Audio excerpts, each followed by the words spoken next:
Congratulations on Congratulations on beating cancer, honey.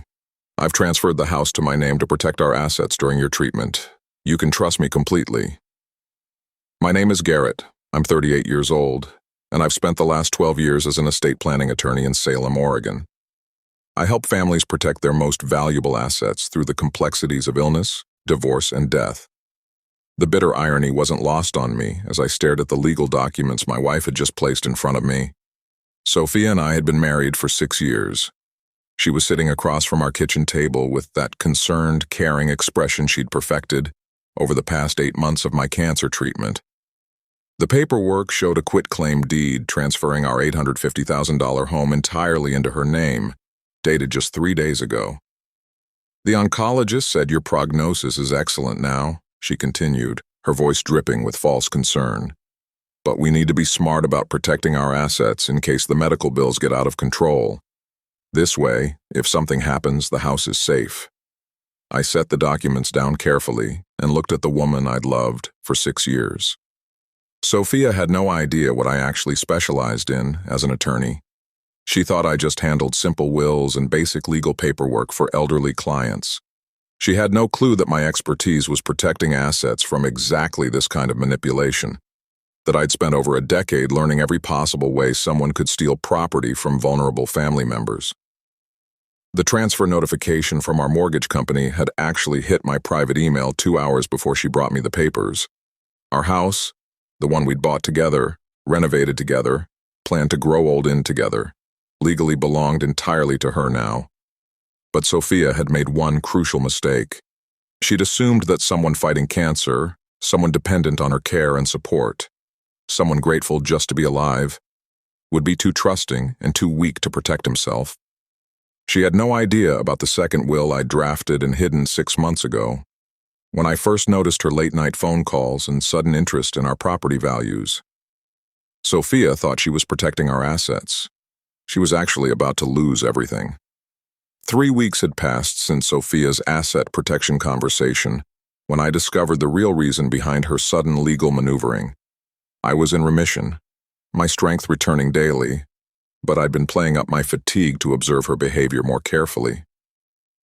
That Tuesday morning, while Sophia thought I was napping upstairs, I heard her on the phone in our home office. Her voice carried that excited, intimate tone I hadn't heard directed at me in months. "The house is officially mine now, David. Garrett signed everything without even reading it carefully." She laughed, a sound that once brought me joy, but now felt like ice water in my veins. "He's so grateful I've been taking care of him through treatment. The poor man has no idea." I crept closer to the doorway, my bare feet silent on the hardwood floors we'd installed together 2 summers ago. "The appraisal came back at $875,000, just like you predicted. Once we sell it, we'll have enough to start fresh in Colorado like we planned. No, he won't be a problem. The cancer really took everything out of him. He's completely dependent on me now." David. I'd heard that name mentioned casually over the past few months. Sophia's new fitness instructor who'd been helping her stay strong during my illness. How thoughtful of him. "I know, baby, I can't wait either. Just a few more months of playing the devoted wife, and then we can be together openly. The divorce papers are already drafted. I'll cite emotional abandonment due to his health issues. By the time the legal proceedings finish, the house money will be safely invested in your business." My hands trembled, but not from chemotherapy side effects this time. Sophia had spent 6 months nursing me through cancer treatment, cooking my meals, driving me to appointments, holding my hand during the worst moments, all while planning to steal our home and abandon me for another man. I quietly retreated upstairs and closed the bedroom door. My phone showed 17 missed calls from my oncologist's office with results from yesterday's blood work. But Sophia's betrayal suddenly made my cancer seem like a minor inconvenience. She'd chosen the wrong sick man to manipulate. I'd met Sophia 4 years after my mother's death from pancreatic cancer. Back then, I was still processing the grief and the legal nightmare that followed when distant relatives tried to contest her will. That experience had taught me exactly how quickly family members could turn predatory when serious illness and valuable assets intersected. Sophia was working as a nurse at Salem General Hospital when we met. She was compassionate, intelligent, and seemed to genuinely understand the emotional toll that serious illness could take on families. We bonded over our shared experience of loss. She'd lost her father to diabetes complications when she was 25. When we married 3 years later, I thought I'd found someone who would stand by me through anything. Sophia had seen me through my mother's estate battles, supported my decision to specialize in elder law and estate planning, and encouraged my work protecting vulnerable families from financial predators.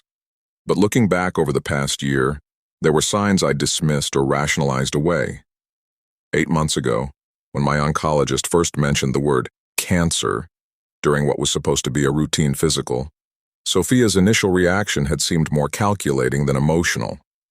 While I was processing the shock of my diagnosis, she was already asking detailed questions about our insurance coverage and asset protection. During my treatment, she'd insisted on handling all our financial paperwork, claiming she wanted to reduce my stress. She'd asked probing questions about my will, our property deed, and whether I'd made any provisions for her in case something happened. When I'd mentioned updating our estate planning documents, she'd quickly suggested we wait until after my treatment was complete. 2 months ago, Sophia had started working out regularly with this David character, claiming she needed stress relief to better support me. She'd begun staying out later, checking her phone constantly, and showing less interest in my recovery progress. Last month, she'd casually mentioned that a friend had suggested transferring our house to her name temporarily as protection against potential medical bankruptcy. She'd made it sound like routine financial planning, not grand theft. I'd been so focused on beating cancer that I'd missed the signs of a different kind of disease spreading through my marriage. What Sophia didn't understand about my legal practice was that I didn't just draft simple wills for elderly clients. Over the past 12 years, I'd specialized in the most complex cases, families where serious illness had triggered vicious inheritance battles, where trusted relatives had exploited sick family members, where sophisticated financial manipulation had destroyed generations of accumulated wealth. I'd seen every possible variation of the scheme Sophia was running. The caring spouse who gradually assumes control of finances during illness, the strategic isolation of the patient from other family members who might ask questions, the legal maneuvering disguised as protection, the eventual abandonment once the assets were secured. 6 months ago, when Sophia first started asking unusual questions about our estate planning, my professional instincts had activated. I'd begun documenting everything, recording conversations, saving text messages, tracking her movements and phone calls. Not because I suspected infidelity, but because something about her newfound interest in our financial security felt too convenient. 3 months into my cancer treatment, I'd quietly drafted a second will with my law partner, Helena Vance. This document superseded everything Sophia thought she knew about our estate planning. More importantly, I'd restructured our property ownership in ways that would make Sophia's quitclaim deed legally meaningless. The house Sophia thought she now owned was actually held in a revocable trust I'd established years earlier. The quitclaim deed she'd convinced me to sign transferred property I didn't technically own anymore. The trust did. As the trust's grantor, I retained complete control over the asset, regardless of what paperwork Sophia had filed. But I'd taken additional precautions. Working with Helena, I'd established a forensic paper trail documenting Sophia's manipulation tactics. Every conversation about asset protection, every suggestion about transferring property, every instance of her handling my legal documents while claiming to reduce my stress, all carefully documented and witnessed. Sophia thought she was manipulating a sick, grateful, dependent man who trusted her completely.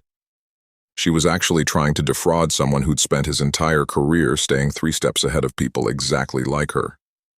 The second will contained one additional surprise that would make her betrayal spectacularly expensive. The morning after overhearing Sophia's phone conversation with David, I drove to Helena's office for what I told Sophia was a routine follow-up appointment with my oncologist. Instead, I was activating the legal mechanisms I'd been carefully constructing for months. "Garrett, you look better than I've seen you in ages," Helena said as I settled into the chair across from her desk. "How are you feeling about moving forward with this?" "I've heard enough. Sophia's planning to sell the house within the next few months, and disappear with her boyfriend. It's time to stop this before she can cause any more damage. Helena pulled out the files we'd been building throughout my treatment. The good news is that the quitclaim deed she had you sign is essentially worthless. The house was already in the trust when she filed the transfer. She legally owns nothing. What about the bad news? If we move too quickly, she might realize what's happening and escalate her timeline. We need to let her think she's succeeded while we build the criminal case. We spent 2 hours reviewing our options. The evidence Helena had helped me gather painted a clear picture of elder abuse, fraud, and conspiracy. Oregon law took financial exploitation of vulnerable adults very seriously, especially when the victim was dealing with serious illness. I want to contact Detective Morrison at Salem PD, Helena suggested. She specializes in financial crimes against vulnerable populations. This case fits her expertise perfectly. I nodded. How long before Sophia realizes the house transfer didn't actually work? Probably not until she tries to sell it. The title company will discover the trust ownership during their review process. That gives us weeks, maybe months, to document everything properly. That afternoon I returned home and continued playing the role of grateful, recovering husband. Sophia greeted me with a smile and asked about my appointment. Doctor? Chen says everything looks excellent, I told her truthfully. He's optimistic about my long-term prognosis. That's wonderful, honey. I'm so proud of how strong you've been through all this. I looked at the woman who'd spent months caring for me while planning to steal from me, and I almost felt sorry for her. Almost. Sophia, I need you to know how grateful I am for everything you've done. Taking care of the house transfer, managing our finances, supporting me through treatment. I couldn't have survived this without you. Her smile became radiant. We're partners, Garrett. That's what partners do for each other. Detective Lisa Morrison was a sharp-eyed woman in her 50s who'd spent the last decade investigating financial crimes against elderly and vulnerable adults. When Helena and I met with her the following week, she reviewed our documentation with the focused attention of someone who'd seen these patterns before. This is textbook exploitation, Detective Morrison said, spreading our evidence across the conference table. The timing, the manipulation tactics, the legal maneuvering. Your wife knew exactly what she was doing. She showed us photographs from similar cases she'd investigated. We've seen this scheme targeting cancer patients specifically. The perpetrator positions themselves as the devoted caregiver, while systematically gaining control of assets. Usually by the time families realize what's happening, the money's gone, and the victim is too sick to pursue justice. What makes this case different? Helena asked. Your client's professional background and preparation. Most victims don't have the legal expertise to protect themselves or document the abuse properly. This evidence package is prosecution ready. Detective Morrison pulled out a thick file labeled with David's full name, David Brennan. We've also been watching your wife's boyfriend for several months now. He's connected to at least 3 other cases involving similar schemes targeting vulnerable adults. My stomach dropped. Other cases?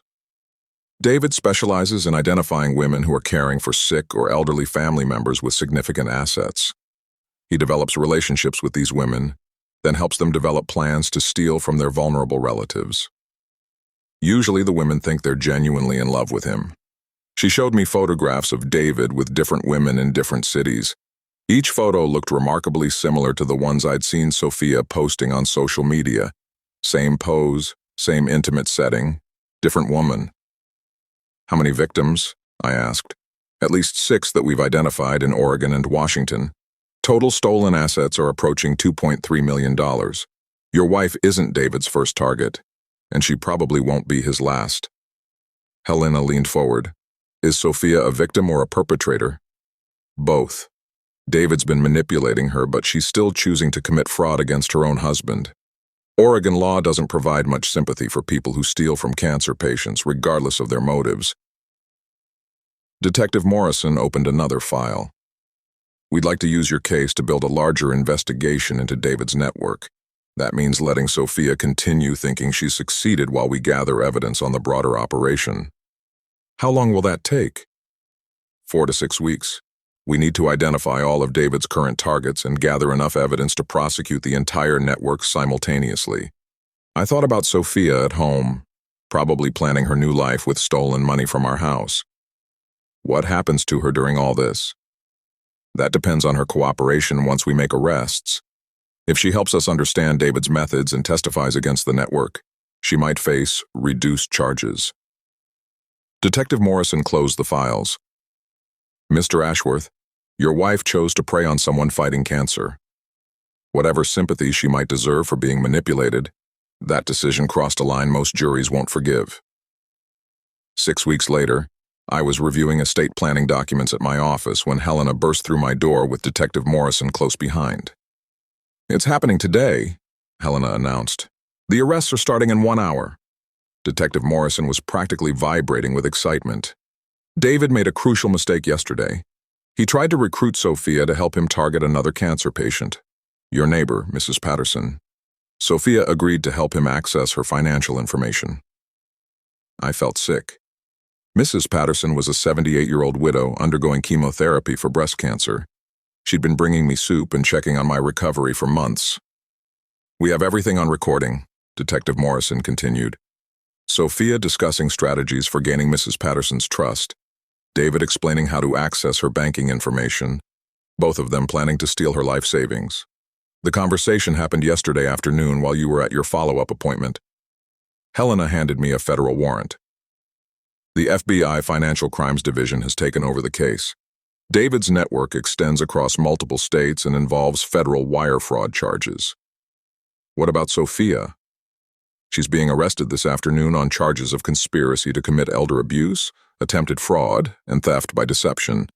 The federal agents will also be charging her in connection with the broader network. Detective Morrison checked her phone. The timing is perfect. Right now, Sophia thinks she's meeting David at the title company to begin the process of selling your house. Instead, they're walking into a coordinated federal arrest operation. My hands trembled as I processed what was happening. For weeks, I'd been watching Sophia play the devoted wife while planning to destroy my life.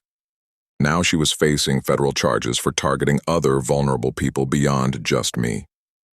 The title company discovered the trust issue 3 days ago, Helena explained.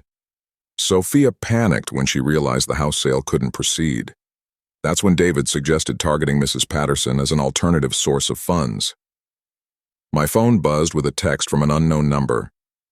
Mr. Ashworth, this is Agent Sarah Kim with the FBI Financial Crimes Division. Your wife has been arrested. We'll need to speak with you this afternoon about your case and the broader investigation. I looked out my office window toward the direction of our house, the house Sophia thought she'd stolen, where she'd been planning her new life with another man's help. Justice was finally catching up with both of them. Agent Sarah Kim was a methodical woman who understood financial manipulation better than most attorneys I'd worked with. That afternoon, she spread files across my conference table that revealed the stunning scope of David's operation. Mr. Ashworth, your wife's case led us to something much larger than we initially realized, Agent Kim began. David Brennan is part of an organized network that specifically targets caregivers of vulnerable adults. They've stolen over $3.8 million in the past 18 months. She showed me photographs of David with different women in different states. Each woman appeared to be in a caregiving situation. Daughters caring for elderly parents, wives supporting sick husbands, adult children managing disabled siblings. How many victims total? 11 confirmed cases across 4 states. David's network identifies potential targets through social media, medical facilities, and caregiver support groups. They spend months researching families before making contact. Agent Kim pulled out a thick folder labeled with Sophia's name. Your wife was under surveillance for 2 months before David approached her. They knew about your cancer diagnosis, your recovery timeline, your professional background, and your financial assets. She showed me printouts of social media posts Sophia had made during my treatment. Posts about feeling overwhelmed, needing support, struggling with caregiver stress. I'd seen these posts and felt grateful that she was finding healthy ways to process the situation.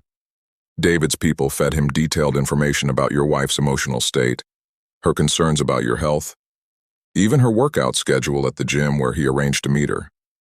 Nothing about their relationship was accidental. How much of Sophia's behavior was manipulation versus her own choices? That's complicated. David is expert at psychological manipulation, but your wife still chose to forge documents, lie to you about her intentions, and target additional victims like Mrs. Patterson. Agent Kim opened another file. The network operates under someone named Vincent Torres. He's been running variations of this scheme for over 8 years, specifically targeting families dealing with serious illness or disability. She showed me organizational charts mapping the entire operation. David and 4 other men worked different regions, each specializing in different types of vulnerable families. Your case is unique because your professional background allowed you to protect yourself and document the abuse. Most victims don't realize what's happening until their life savings are gone and their caregiver has disappeared. What happens to Sophia now? She's facing federal charges that could result in 8 years in prison. However, if she cooperates fully with our investigation into Vincent's network, we might recommend reduced sentencing. Agent Kim closed the files. Mr. Ashworth, your wife exploited your cancer diagnosis to steal your home. Even if she was being manipulated by David, that choice reflects a level of callousness that most juries find unforgivable. I thought about the woman who'd held my hand through chemotherapy while planning to steal everything I owned. The federal courthouse in Portland was intimidating even for someone who'd spent years practicing law. 6 months after Sophia's arrest, I sat in the gallery watching David Brennan face sentencing for his role in the caregiving fraud network. Judge Patricia Valdez had presided over the entire conspiracy trial, with sharp attention to the psychological manipulation tactics David's network had employed. The prosecution had presented evidence of systematic targeting of vulnerable families across multiple states. Mr. Brennan, Judge Valdez said, looking directly at David as she prepared to deliver his sentence, you systematically exploited some of the most vulnerable relationships in our society. You turned love and caregiving into weapons for financial gain, destroying families already struggling with serious illness and disability. David stood expressionless as the judge continued. Your network specifically targeted people who were already suffering, making their pain worse for your personal profit. The court finds no evidence of remorse or understanding of the devastating impact your actions had on 11 different families. The sentence came down like a hammer, 12 years in federal prison, followed by 5 years of supervised probation.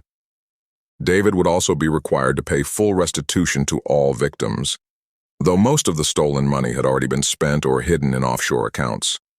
Sophia's testimony had been crucial in exposing the full scope of Vincent Torres's operation. Over 3 days, she'd provided detailed accounts of David's manipulation tactics, the network's recruitment strategies, and the psychological pressure she'd felt to continue with increasingly serious crimes. The jury had found her testimony credible, which helped convict David and 2 other network members. Her cooperation had also led to Vincent's arrest in Seattle, where he'd been running a similar operation targeting families dealing with Alzheimer's disease. Sophia received her sentence the following week, 22 months in federal prison, followed by 3 years of supervised probation. She'd also agreed to pay restitution for the attempted theft, though since the money had never actually left our accounts, the financial damage was minimal. Judge Valdez had been direct during Sophia's sentencing. Mrs. Ashworth, while the court acknowledges that you were manipulated by Mr. Brennan, you still chose to exploit your husband's cancer diagnosis for financial gain. You betrayed the most fundamental trust between spouses during his most vulnerable period. I attended both sentencing hearings, sitting quietly in the back of the courtroom. When Sophia's hearing concluded, she approached me in the hallway. Garrett, I know I don't deserve forgiveness, but I need you to understand that I never meant for things to go this far. I looked at the woman who'd promised to love me in sickness and in health, then systematically plotted to steal from me when sickness actually came. Sophia, I hope prison gives you time to figure out who you want to be when you get out. 18 months later, I was working late at my office when Helena knocked on my door with a bottle of wine and a stack of legal documents. The Vincent Torres case just concluded, she announced. 43 years in federal prison. The judge called his operation one of the most callous financial crimes she'd ever seen. Vincent's conviction had been the final piece of dismantling the entire caregiving fraud network. His organization had stolen over $7.2 million from vulnerable families across 6 states, specifically targeting situations where serious illness or disability had created caregiving relationships. "How many total convictions?" I asked. 17 people, including David and Sophia. The FBI estimates we prevented at least 20 additional families from being victimized. Helena poured wine into 2 coffee mugs. "More importantly, how are you feeling? Really feeling?" It was a question I'd been asking myself for months. My cancer remained in remission, 2 years clean with excellent prognosis. My law practice had grown significantly as word spread about my expertise in protecting vulnerable adults from financial predators. I testified before the Oregon legislature about strengthening elder abuse laws. But the personal healing had been more complicated. Sophia's betrayal had fundamentally changed how I understood trust, vulnerability, and the people we choose to love. I'd survived cancer, but learning that my wife had been planning to steal from me during treatment had been a different kind of illness. "I'm grateful," I told Helena honestly. "Grateful that my professional background protected me when I needed it most. Grateful that we stopped them before they could hurt more families." And Sophia? Sophia had been released early for good behavior and cooperation, with ongoing investigations into similar networks. She'd served 14 months and was now working with victim services organizations, helping other families recognize financial exploitation warning signs. I hope she's found peace with her choices. We both learned something important about who we really are when everything falls apart. Helena raised her mug. To survival, in all its forms. The cancer had taught me that life was fragile and precious. Sophia's betrayal had taught me that protecting yourself from the people closest to you sometimes requires the same careful planning as protecting yourself from strangers. Both lessons had made me stronger. 2 years after the trials concluded, I was reviewing quarterly reports for my expanded practice when my assistant knocked on my office door. "Mr. Ashworth, there's someone here to see you. She says she's a former client." I looked up to see Sophia standing in my doorway. She looked healthy, composed, and completely different from the broken person I'd last seen in federal court. Her hair was shorter, her clothes more professional, and she carried herself with a confidence I hadn't seen in years. "Hello, Garrett. I hope you don't mind me stopping by." "Sophia, how are you?" "Good. Really good. I wanted to thank you for not giving up on the investigation. I know you could have pressed for maximum sentencing, but your testimony about my cooperation made a difference." She'd served her time and spent the past year working with the FBI's Financial Crimes Division, helping develop educational programs for caregivers who might be vulnerable to manipulation. "I'm getting remarried next month," she said quietly, "to someone I met in my therapy group, someone who understands recovery and second chances. I'm glad you found happiness, Sophia. Garrett, I need you to know that what I did to you wasn't about money or David or anything he told me. I was terrified of losing you to cancer, and somehow that fear made me willing to hurt you in ways I still don't fully understand." We stood in silence for a moment, 2 people who'd shared love and betrayal, and somehow found their way to forgiveness. "Thank you for stopping me before I became someone completely unredeemable," she continued. "The work I'm doing now, helping other families, it's given my life meaning I never had before." After she left, I sat quietly thinking about second chances and the strange paths that lead to redemption. Sophia had lost everything: our marriage, her freedom, her old life. But she'd found something more valuable in the process. I'd built my career protecting people from financial predators. I never imagined I'd need to protect myself from my own wife during cancer treatment.